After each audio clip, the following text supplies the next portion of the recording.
This video demonstrates a technique for repairing large subscapularis tendon tears via a transpectoral portal. Subscapularis tears are classified by the Lafosse system, with grades 1 to 2 typically repaired intra-articularly and grade 3 to 4 from an anterolateral viewing portal. The transpectoral portal is positioned inferior and slightly medial to the coracoid process. Here we determine the portal position arthroscopically on a cadaveric specimen and identified its proximity to the musculocutaneous nerve, finding a safe distance of 2.5 cm in 2 cadaver models. A key advantage of this technique is the excellent visualization of the anterior part of the joint. For this 75-year-old male with a traumatic, full-thickness subscapularis tear, we performed an arthroscopic repair. Long-head bicep tenotomy was completed, and anterolateral and anterior portals were used to identify and release the subscapularis.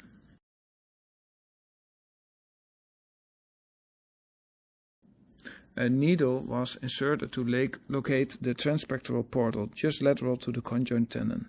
To identify the subscapularis tendon upper border, we placed a traction suture superiorly to the tendon, providing clear visibility and aiding in suture passage. The subscapularis was released with electrocautery. A blunt switching stick was used to create a TP portal, allowing excellent visualization of the lesser tubercle. Footprint debridement was performed with electrocautery and a burr to the anterolateral portal. An anchor was inserted to the anterior portal. Suture tape was then passed through the anterolateral porting using a scorpion suture passer to the subscapularis. Care was taken to avoid the conjoint tendon and ensure sutures were not placed too superiorly. The traction suture served as a guide. The portal is not placed as medial as the M portal in arthroscopic lateral jet cases, as this impairs visualization of the lesser tuberosity by the conjoint tendon.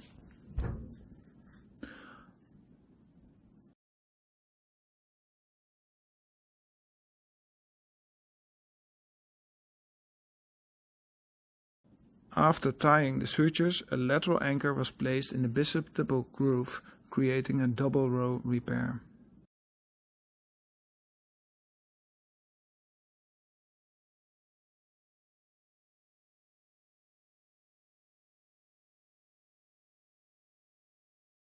Key tips for these techniques are placement of a traction suture in the subscapularis tendon for better orientation and suture placement, ensure adequate release of the subscapularis tendon to facilitate repair, and position the transpectoral portal carefully, avoiding excessive medial placement to maintain a clear view past the conjoint tendon. Thank you for watching.